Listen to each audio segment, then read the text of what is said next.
Alright everyone, this is the last movie I'm reviewing this year. Makes sense, because for all the crap this year has given us, might as well go out on a high note. In a way, that was a pun.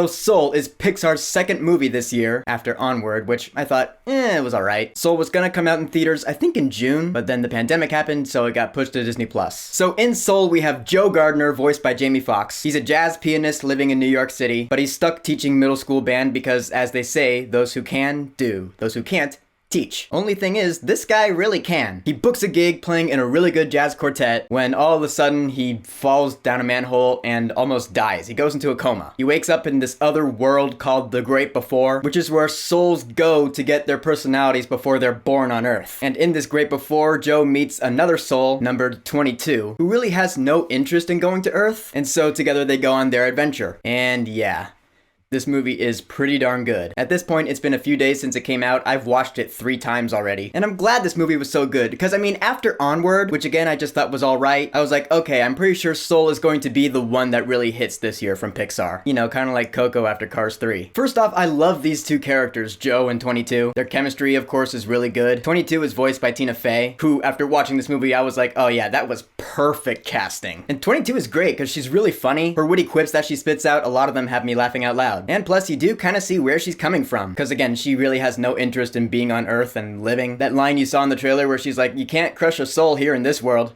That's what life on Earth is for. In a way, I was like, she kind of has a point. Even before this whole pandemic hit, life here on Earth, it's not always the most, amazing, inspiring thing. I don't mean to be a downer, because I'm not a pessimist, I'm an optimist. But this movie is all about why living is such a great thing if you're doing what you love. There's a point to this movie that's brought up, this might be kind of minor spoilerish, but it's really worth touching on, is that just because you're doing what you love, that doesn't mean you're going to be successful. How are you gonna pay your bills? I'm talking about this, and literally just now, it reminded me of what I'm doing here on my YouTube channel. I know I'm not the most successful movie reviewer on YouTube. Far from it. There are lots of other people who do this on YouTube that are way more successful than I am. They have thousands and thousands more subscribers than I do. And I've been doing this for 6.5 years. But the reason I do this is the point that Joe brings up, is that I do it because I love it. I love talking about movies, and I love doing these videos for YouTube. That's how I can get my voice out there. This is my passion. And if I don't do it, I feel like my life would be meaningless. I know that kind of sounds overdramatic, but it's pretty true. And when I think about the morals and emotions that this movie conveys like that, it really hits home for me. But that's just how the movie relates to me,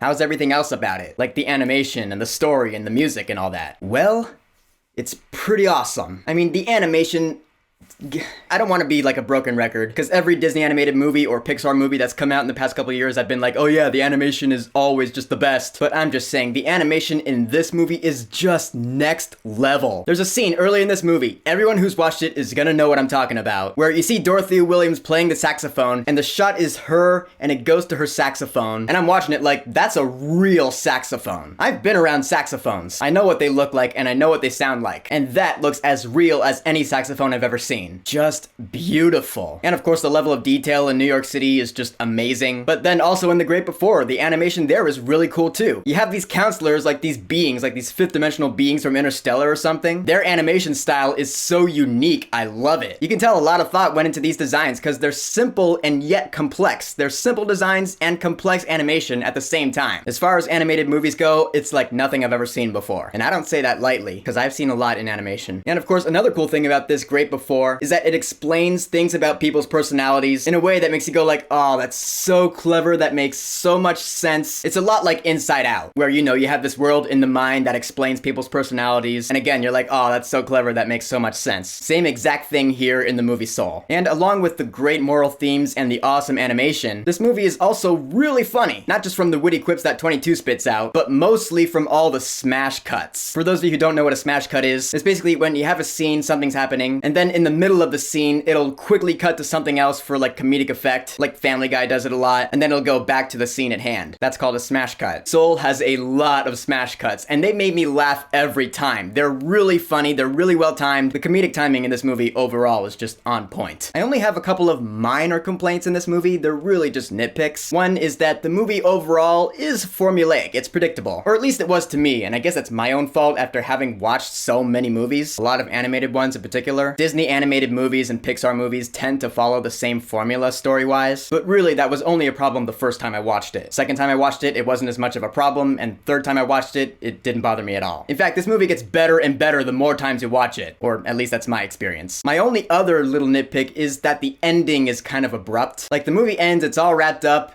but there's no real epilogue. It's just, oh, okay, this is the end, alright, we're good. Oh, and now I'm watching credits. Alright, well, we don't get to see what everyone's doing now. Trying to be vague because I'm not going to spoil the ending. But I mean, The Good Dinosaur had an abrupt ending too, but I still loved the hell out of that movie. And of course, I cannot talk about Soul without talking about the music. Oh my god, this has to be my favorite soundtrack of the year. Everything from all the jazz you hear, which I went to a college where jazz was like everywhere. So I know what that kind of jazz sounds like, and it is on point and awesome in this movie, of course. In fact, Dorothea Williams' saxophone was actually played by a Berkeley professor, Tia Fuller, and it was awesome. Represent! I'm sorry, I don't mean to brag, it's just this is a really prestigious music school, and I'm proud to have graduated from there. But on the other side of that score, when you're in the great before, the music is really ethereal. The score was written by Trent Reznor and Atticus Ross. They're brilliant composers, and it really shows in this movie. So just huge props to all the music in this movie. It was awesome. Fantastic, top notch. So in the end, Soul, yeah, it's fantastic. Great characters, great worlds, great writing. Certainly a much better screenplay than this movie. Great music, great morals,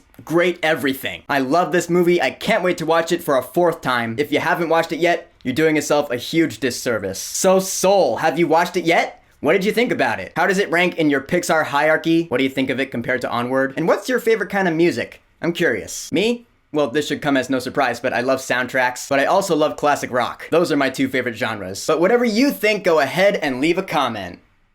And don't forget to subscribe.